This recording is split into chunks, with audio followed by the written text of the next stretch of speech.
അപ്പൊ ഈ ഒരു സെഷനിൽ നമ്മൾ ഡിസ്കസ് ചെയ്യാൻ പോകുന്ന മറ്റൊരു നാച്ചുറൽ ഫാക്ടർ ആണ് എന്ത്? സോയിൽ അല്ലെ. അപ്പൊ സോയിലിനെ കുറിച്ച് നോക്കിയാലോ, the thin layer of grainy substance covering the surface of the earth is called soil അല്ലെ. എന്താണ്? ഒരു തിൻ ലെയർ ആണ്, ഒരു നൈസ് ആയിട്ടുള്ള ഒരു തിൻ ആയിട്ടുള്ള ലെയർ ആണ് എന്ത്? It is like A grainy substance അല്ലെ. എന്ന് വെച്ചാല് നമുക്കറിയാം മണ്ണ് എന്ന് പറയുമ്പോൾ അതിൽ ചെറിയ ചെറിയ കല്ലുകളൊക്കെ ഉണ്ടാവും അല്ലെ, മണിമണി പോലത്തെ. അത് അടങ്ങിയിട്ടുള്ളതാണ് നമ്മൾ എന്തിനു പറയാ, അത് എന്തിനെ കവർ ചെയ്യുന്നു? എർത്തിനെ കവർ ചെയ്യുന്നു, ഭൂമിനെ കവർ ചെയ്യുന്നു എന്ന് പറയുന്നു. അതിനെയാണ് നമ്മൾ സോയിൽ എന്ന് പറയുന്നത്. And it is closely linked to land അല്ലെ. ഈ സോയിൽ എന്ന് പറയുമ്പോൾ എന്തിനെ കവർ ചെയ്യുന്നു? ലാൻഡിനെ കവർ ചെയ്യുന്നു അല്ലെ, ഒരു ബ്ലാങ്കറ്റ് പോലെ അല്ലെ. Okay, and landforms determine the types of soil. എന്ന് വെച്ചാല് ഓരോ ലാൻഡിനും പല ടൈപ്സ് ഓഫ് സോയിൽ, വ്യത്യസ്ത തരത്തിലുള്ള മണ്ണായിരിക്കും ഉണ്ടാവുക എന്ന് നമുക്കറിയല്ലോ അല്ലെ. And soil is made up of organic matter, minerals and weathered rocks found on the earth. അപ്പോ ഈ ഒരു മണ്ണിൽ എന്തൊക്കെ കാര്യങ്ങളാണ് മക്കളെ അടങ്ങിയിട്ടുള്ളത്? നിങ്ങൾക്ക് അറിയാം എന്തൊക്കെ കാര്യങ്ങളാണ്, ടീച്ചർ പറഞ്ഞുതരാം. ഇറ്റ് ഇസ് ഫസ്റ്റ് വൺ എന്താണ്? ഓർഗാനിക് മാറ്റേഴ്സ് അല്ലെ. ഓർഗാനിക് ആയിട്ടുള്ള മാറ്റേഴ്സ് അടങ്ങിയിട്ടുണ്ട്. എന്തൊക്കെ തരത്തിലുള്ള ഓർഗാനിക്? മിനറൽസ് അല്ലെ, മിനറൽസ് ഉണ്ട്. അതുപോലെ തന്നെ വെതേർഡ് റോക്സ് ഉണ്ട്. ആൻഡ് ഫോർത്ത് അല്ലെ, ഇത്തരം കാര്യങ്ങൾ 3 കാര്യങ്ങളാണ് ഉള്ളത്. ഈ soil is made up of organic matters like minerals and weathered rocks ഒക്കെ അടങ്ങിയിട്ടുണ്ട് എന്തില്? മണ്ണില് അല്ലെ. ഈ എർത്തിൽ കാണപ്പെടുന്ന ഈ ഒരു ഓർഗാനിക് മാറ്റർ, മിനറൽസ് ഒക്കെ കൊണ്ട് ഉണ്ടാക്കിയതാണ് എന്ത്? സോയിൽ എന്ന് പറയുന്നത് അല്ലെ. And this happens through the process of weathering അല്ലെ. എന്ന് വെച്ചാൽ ഈ ഒരു പ്രോസസ്സിങ് അല്ലെ നടക്കുന്നത് എന്തിലൂടെയാണെന്ന് പറയുന്നത് മക്കളെ ഇറ്റ് ഇസ് വെതറിംഗിലൂടെയാണ് അല്ലെ. കാലാവസ്ഥാ വ്യതിയാനത്തിലുള്ള മാറ്റങ്ങൾക്കനുസരിച്ച് എന്ത് ചെയ്യും ഈ ഒരു പ്രോസസ്സിങ് തുടരും എന്നാണ് പറയുന്നത്. സോയിൽ പ്രോസസ്സിങ് അല്ലെ. എങ്ങനെയാണ് സോയിൽ ഉണ്ടാവുന്നത് എന്നുള്ളത്? the right mix of minerals and organic matter make the soil fertile എന്നാണ് പറയുന്നത്. കറക്റ്റ് ആയിട്ടുള്ള മിനറൽസിന്റെ മിക്സും ഓർഗാനിക്കിന്റെ മിക്സും എല്ലാം കൂടെ കലർന്നുണ്ടാവുമ്പോൾ ആ ഒരു സോയില് എന്തായി മാറും? ഫലഭൂഷ്ഠത അത് ഇതാവുകയാണ്, ഫലഭൂഷ്ഠ മണ്ണായിട്ട് മാറുകയാണ് എന്നാണ് ചെയ്യുന്നത്. ഈ എർത്തിന്, ഭൂമിയിലെ സർഫേസിൽ കാണുന്ന ഈ മിനറൽസും വെതേർഡ് റോക്സും മിക്സപ്പ് ആയിട്ടാണ് നമ്മൾ മണ്ണുണ്ടാക്കുന്നത്. നമ്മൾ പറഞ്ഞല്ലോ മക്കളെ, ഇത് മെയിനായിട്ട് എന്ത് പ്രോസസ്സിലൂടെയാണ് ഈ ഒരു പ്രോസസിങ് സോയിൽ ഉണ്ടാക്കുന്നത്? വെതറിംഗിലൂടെയാണെന്ന് നമ്മൾ പറഞ്ഞു. And the right mix of minerals and organic matter correct ഇതിൽ മിക്സപ്പ് ചെയ്യുമ്പോഴാണ് ആ ഒരു സോയില് ഫലഭൂഷ്ഠത ഇതാവുക എന്നാണ് മെയിൻ ആയിട്ട് പറയുന്നത് കേട്ടോ. അപ്പൊ എന്താണ് സോയിൽ എന്ന് പറയുന്നത്? The thin layer of grainy substance that is covering the surface of the earth is called as soil എന്ന് നമ്മൾ പറഞ്ഞു അല്ലെ. And it is closely link to land. ലാൻഡുമായിട്ട് ക്ലോസ്ലി ലിങ്ക് ചെയ്ത് അടുത്ത് നിൽക്കുന്ന ആളാണ് എന്ത്? സോയിൽ എന്ന് പറയുന്നത് അല്ലെ. ഈ ബ്ലാങ്കറ്റ് ഓഫ് ദി എർത്ത് എന്ന് പറയും അല്ലെ, ബ്ലാങ്കറ്റ് ഓഫ് ദി ലാൻഡ്, അങ്ങനെ നമുക്ക് സോയിലിനെ പറയാം അല്ലെ. And next point, and the landforms that determine the type of soil, and soil is made up of organic matter and minerals and weathered rocks. And this soil processing happens through the process of weathering എന്ന് നമ്മൾ പറഞ്ഞു അല്ലെ. And the right mix of minerals and organic matter that make the soil fertile. Okay, അപ്പൊ ഇത്തരം കാര്യങ്ങളാണ് നമ്മൾ പറഞ്ഞത് ഈ സ്ലൈഡിൽ. അപ്പൊ ലാൻഡ് സ്ലൈഡ്സ് അല്ലെ, ഇതാണ് ലാൻഡ് സ്ലൈഡ്സിന്റെ ഒരു picture. Okay, next soil layers. സോയിലിന്റെ ലെയർ നമ്മൾ പറഞ്ഞു ലാൻഡിനെ കവർ ചെയ്യുന്ന തരത്തിലാണ് സോയിൽ ഇതാവുക അല്ലെ, തിൻ ലെയർ ആണെന്ന് പറയുന്നു. അതിന്റെ ലെയേഴ്സ് എന്തൊക്കെ തരത്തിൽ 1 2 3 4 5 എന്തൊക്കെ തരത്തിലാണ് അതിന്റെ ലെയേഴ്സ് അതിനെ ക്ലാസിഫൈ ചെയ്ത് എന്ന് നമുക്ക് നോക്കിയാലോ. ഫസ്റ്റ് വണ് ഓർഗാനിക് മാറ്റർ ആണ് അല്ലെ. ഇറ്റ് ഇസ് 1 2 3 4 5 അല്ലെ, 1 2 5. ഫസ്റ്റ് ഈ ഒരു ഓർഗാനിക് മാറ്റേഴ്സ് ആണ് ഇവിടെ ഇൻക്ലൂഡ് ചെയ്യുന്ന പറയുന്നത്. പിന്നെന്താണ്? സർഫേസ് സോയിൽ ആണ് കാണപ്പെടുക അല്ലെ. പിന്നെ അതിന്റെ സബ് സോയിൽ, അതിന്റെ അടിഭാഗത്തുള്ള വേറെ ഇതിന് നമ്മൾ എന്ത് ഫാക്ടർ എന്നാ പറയാ, സബ് സോയിൽ എന്നാണ് അല്ലെ പറയാ. പിന്നെ ഇവിടെ പാരന്റ് റോക്ക് ഉണ്ട്, താഴെ ബെഡ് റോക്കും ഉണ്ട്. Okay, first one organic matter ആണ് നമ്മൾ പറഞ്ഞു. പിന്നെ സർഫേസ് സോയിൽ അല്ലെ, ഇവിടെ ഓർഗാനിക് മാറ്റർ ആണ്, organic matter. Next surface soil, surface soil. പിന്നെ സബ് സോയിൽ, പിന്നെ പാരന്റ് റോക്ക്, പിന്നെ ഏറ്റവും അടിയിൽ എന്താണ്, ബെഡ് റോക്ക് അല്ലെ, ബെഡ് റോക്ക്. ഓക്കെ, അപ്പൊ സോയിലിന് പല രീതിയിൽ തരംതിരിച്ചിട്ടുണ്ട് അല്ലെ. എന്തൊക്കെയാണ് അതിന്റെ ലെയേഴ്സ് എന്ന് പറയുന്നത്? ഫസ്റ്റ് ഓർഗാനിക് മാറ്റർ അല്ലെ, and second layer it is surface soil അല്ലെ, പിന്നെ third layer it is sub soil, and fourth layer it is parent rock, and fifth layer it is bed rock. അങ്ങനെ 1 2 3 4 5 layers ആണ് സോയിലിനുള്ളത്. അത് ശ്രദ്ധിക്കുക. എന്തൊക്കെ layers ആണ് മക്കളെ? Organic matter first one, and second one surface soil, and third one it is sub soil, and fourth one it is parent rock, and fifth one it is bed rock. അപ്പൊ ഇത്തരം കാര്യങ്ങൾ ശ്രദ്ധിക്കുക. പിന്നെ next one, soil എങ്ങനെയാണ് form ചെയ്യുന്നതെന്ന് നോക്കിയാലോ. Soil ഫോർമേഷന്റെ factors നോക്കുക അല്ലെ. എന്തൊക്കെയാണ് മക്കളെ? ഫസ്റ്റ് വൺ നോക്കുക, ടോപ്പോഗ്രഫി അല്ലെ, ഒരു ടോപ്പോഗ്രഫി, അതിന്റെ ഫലഭൂഷ്ഠത. പിന്നെ അത് ടൈമിനനുസരിച്ചാണ് എന്ത്. പിന്നെ second one time, and third one parent material, fourth one climate, fifth one biota. Okay, ഇത്തരം ഈ ഒരു ഫാക്ടേഴ്സ് എല്ലാം കൂടെ ഒത്തുകൂടിയിട്ടാണ് സോയിൽ ഫോം ചെയ്യുന്നത് എന്നാണ് പറയുന്നത്.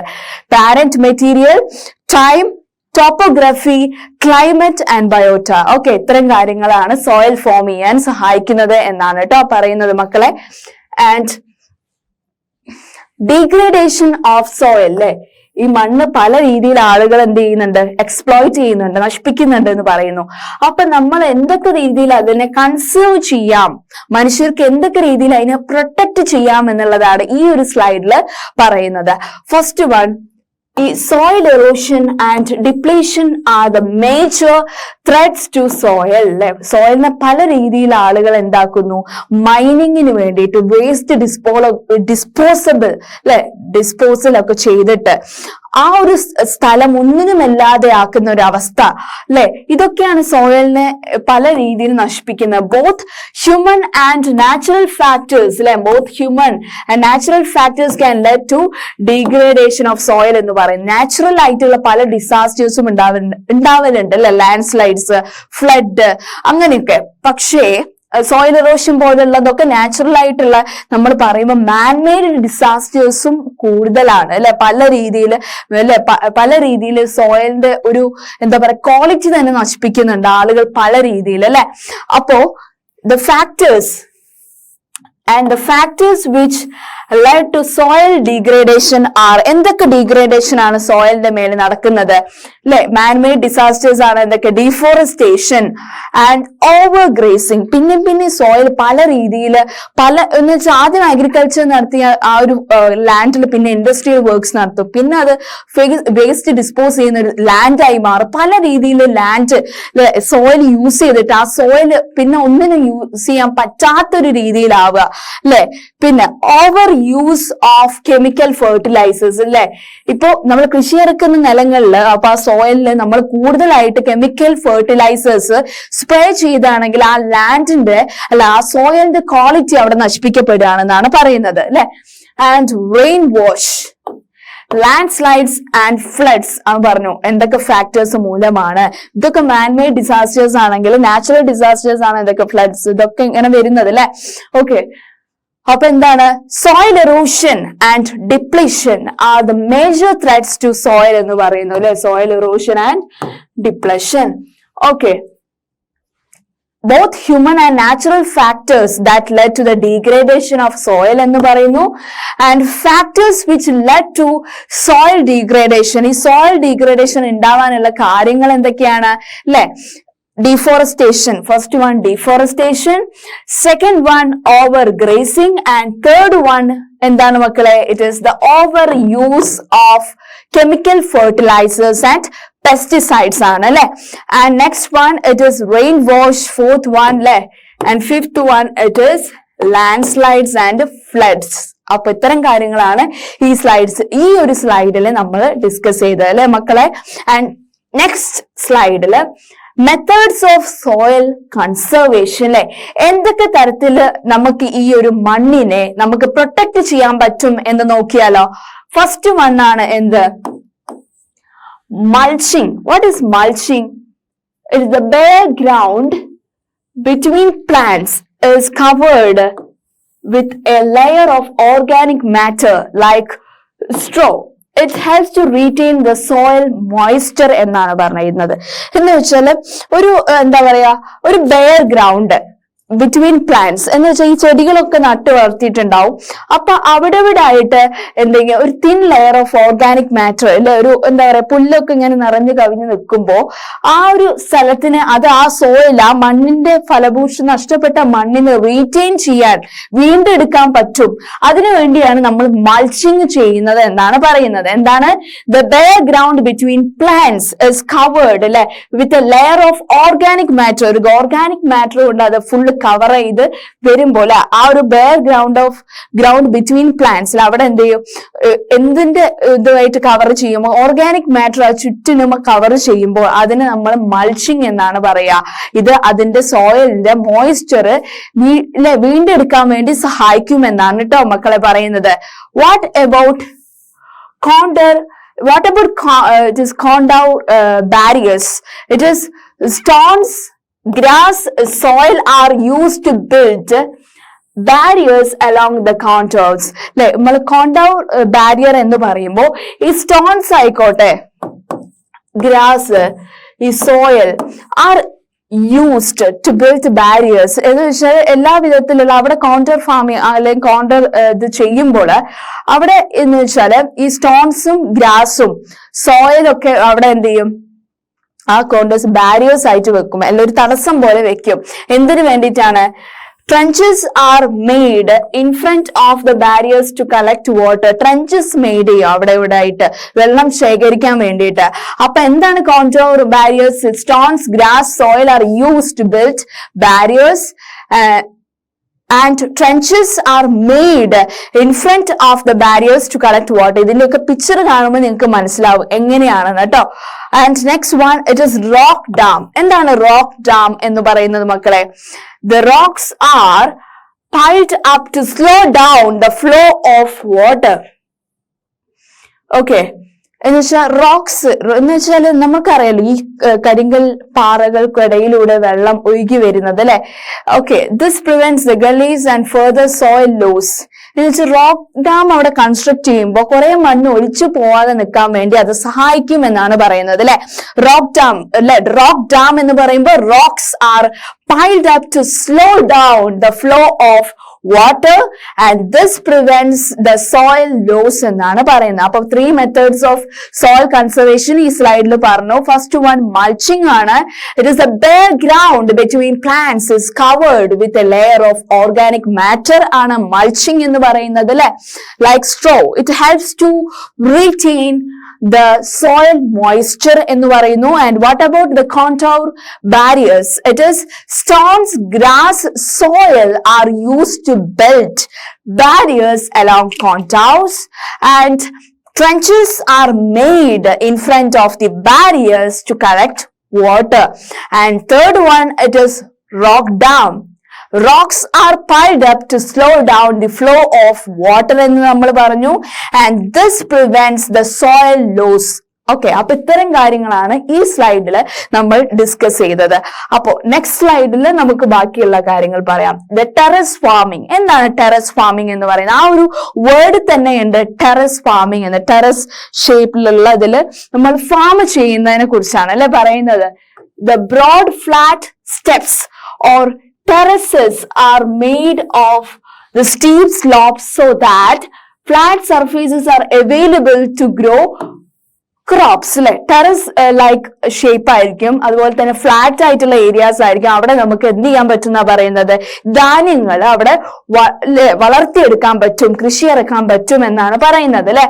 ദേ reduce the surface run off and soil erosion അല്ലെ, അത് എന്ത് കുറയ്ക്കുമെന്നാണ് പറഞ്ഞത്, അവിടെയുള്ള സോയിൽ ഇറോഷൻ ഇല്ലാതാക്കാനും ഒക്കെ കുറയ്ക്കുമെന്നാണ് പറയാം. അവിടെ ടെറസ് ഫാമിംഗ് ചെയ്യുമ്പോൾ അവിടെയുള്ള സോയിലിന് പ്രൊട്ടക്ഷൻ കൊടുക്കുകയാണ് ടെറസ് ഫാമിംഗ് ചെയ്തിട്ട്. ഈ ഒരു ഫ്ലാറ്റ് സർഫേസസ്, ആ ഒരു ഫ്ലാറ്റ് സർഫേസസിൽ നമ്മൾ പ്ലാന്റ്സ് ഗ്രോ ചെയ്യുമ്പോൾ അവിടെയുള്ള സോയിലിനെ നമ്മൾ കൺസേർവ് ചെയ്യാണ് ചെയ്യുന്നത്. സോയിൽ ഇറോഷനിൽ നിന്ന് നമ്മൾ അതിനെ പ്രൊട്ടക്ട് ചെയ്യാണ് ചെയ്യുന്നത്. അതിനുവേണ്ടി കൊണ്ടുവന്ന ഒരു കൺസർവേഷൻ മെത്തേഡാണ് മക്കളെ ടെറസ് ഫാമിംഗ് എന്ന് പറയുന്നത് കേട്ടോ.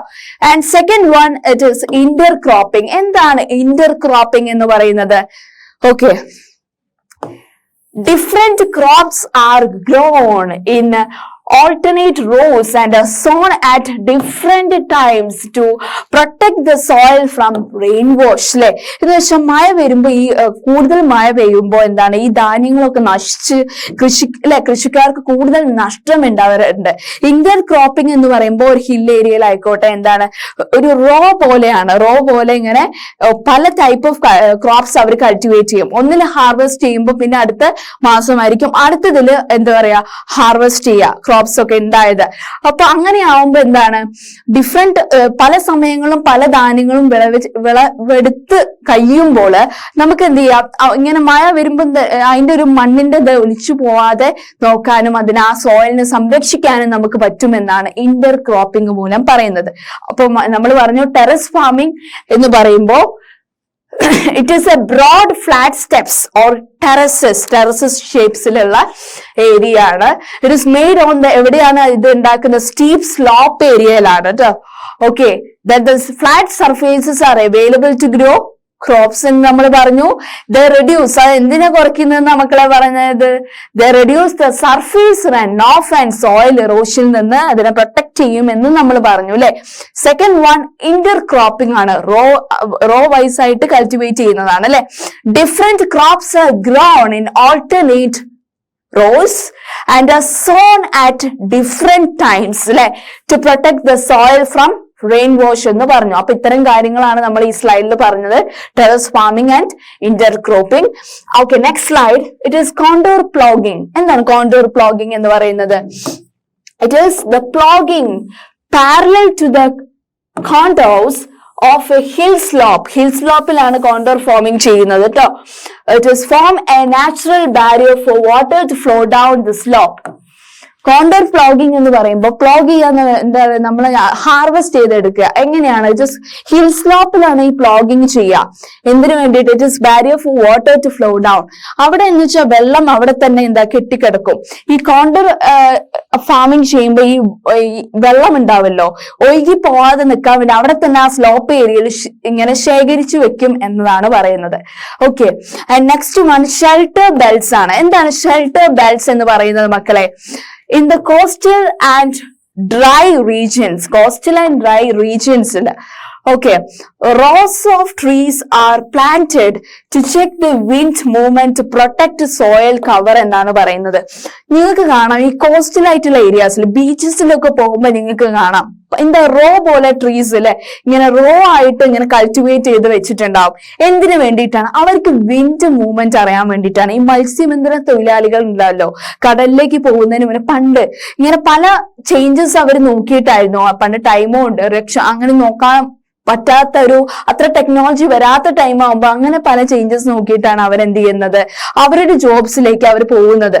ഓക്കെ, അപ്പൊ ഇത്ര ഇതാണ് പറഞ്ഞത്. First one contour plogging. It is a plogging parallel to the contours of a hill. Okay, hill slope to form a natural barrier for water to flow down the slope. And next one, it's last one, it's shelter belts. എന്താണ് shelter belts എന്ന് പറയുന്നത്? It is in the coastal and dry regions, rows of trees are planted in order to check. എന്തിനു വേണ്ടിയിട്ടാണ് ഈ trees ഒക്കെ plant ചെയ്തത് മക്കളെ? It is in order to check the wind movement. Wind movement check ചെയ്യാൻ വേണ്ടിയിട്ടാണ്, to protect the soil cover. Okay, അപ്പോൾ ഇതാണ് ടെറസ് ഫാമിംഗ് എന്ന് പറയുന്നത്. കണ്ടില്ലേ, ലെയർ ആയിട്ട് ടെറസ് ഷേപ്പിൽ ഫാം ചെയ്യുന്ന പല ക്രോപ്സ് ആയിരിക്കും ഓരോ ലെയർ ആയിട്ട് ഈ ടെറസ് ആയിട്ട് അല്ലെ, ടെറസ് ലൈക്ക് ഷേപ്പിൽ കൾട്ടിവേറ്റ് ചെയ്യുക എന്ന് പറയുന്നത് അല്ലെ. ഇതാണ് ടെറസ് ഫാമിംഗ് എന്ന് പറയുന്നത് കേട്ടോ. And next one, it is contour farming. Slope ഏരിയയിൽ അല്ലെ, സ്ലോപ്പ് ലൈക്ക് ഏരിയസിൽ ഇവിടേക്ക് ഇങ്ങനെ വെള്ളം കെട്ടി നിൽക്കും. ഇങ്ങനെ ഫാം ചെയ്യുമ്പോൾ ഈ വെള്ളം താഴേക്ക് ഒഴുകി പോകാം, അവിടെ തന്നെ കൺസേർവ് ചെയ്യാൻ അവർ നോക്കുമെന്നാണ് പറയുന്നത് കേട്ടോ. It is contour farming. Next one, shelter belts. അല്ലെ, കോസ്റ്റൽ ലാൻഡ്സിലൊക്കെ ഇതാ കണ്ടോ, ഇത്ര ഇങ്ങനെ റോ പോലെ ഇങ്ങനെ എന്താ പറയാ ട്രീസ് ഒക്കെ ഇങ്ങനെ ുന്നത് കണ്ടില്ലേ. ഇതൊക്കെയാണ് ഷെൽട്ടർ ബെൽറ്റ്സ് എന്ന്. വിൻഡ് മൂവ്മെന്റ് അറിയാൻ വേണ്ടിയിട്ട് അല്ലെ, സോയിൽ കവർ പ്രൊട്ടക്ട് ചെയ്യാൻ വേണ്ടിയിട്ട് അവർ യൂസ് ചെയ്യുന്നതാണ് കോസ്റ്റൽ ഏരിയാസിൽ എന്ത് ഷെൽട്ടർ ബെൽറ്റ്സ് അല്ലെ. ആൻഡ് അപ്പോ ഈ ഇതില് നമ്മൾ ഇപ്പൊ പറഞ്ഞുകൊണ്ടിരിക്കുന്ന ഏത് നാച്ചുറൽ ഫാക്ടറിനെ കുറിച്ചാണ് മക്കളെ? സോയിലിനെ കുറിച്ചാണ് അല്ലെ. സോയിൽ, അപ്പൊ സോയിലിനെ കുറിച്ചാണ്. അപ്പൊ നമ്മൾ ഫസ്റ്റ് വൺ എന്തൊക്കെയാണ് നമ്മൾ പറഞ്ഞത്? മെയിൻ ആയിട്ട് എന്തൊക്കെയാ പറഞ്ഞത് മക്കളെ? ഫസ്റ്റ് വൺ, സോയിൽ ഫോർമേഷൻ അല്ലെ. ഫോർമേഷൻ ഓഫ് സോയിൽ പറഞ്ഞു, എങ്ങനെയാണ് സോയിൽ ഫോം ചെയ്യുന്നത് എന്ന് പറഞ്ഞു അല്ലെ. പിന്നെ പറഞ്ഞത് എന്താണ് മക്കളെ? ലെയേഴ്സ് അല്ലെ. സോയിലിന്റെ ലെയേഴ്സിനെ കുറിച്ച് നമ്മൾ പറഞ്ഞു അല്ലെ. Layers of soil, layers. പിന്നെന്ത് പറഞ്ഞു? നാച്ചുറൽ ആൻഡ് മാൻമെയ്ഡ് ഡിസാസ്റ്റേഴ്സിനെ കുറിച്ച് നമ്മൾ പറഞ്ഞു അല്ലെ. Natural and man made disasters. Okay, പിന്നെ നമ്മൾ പറഞ്ഞ എന്താണ് മക്കളെ? സോയിൽ കൺസർവേഷൻ മെത്തേഡ്സ് പറഞ്ഞു അല്ലെ.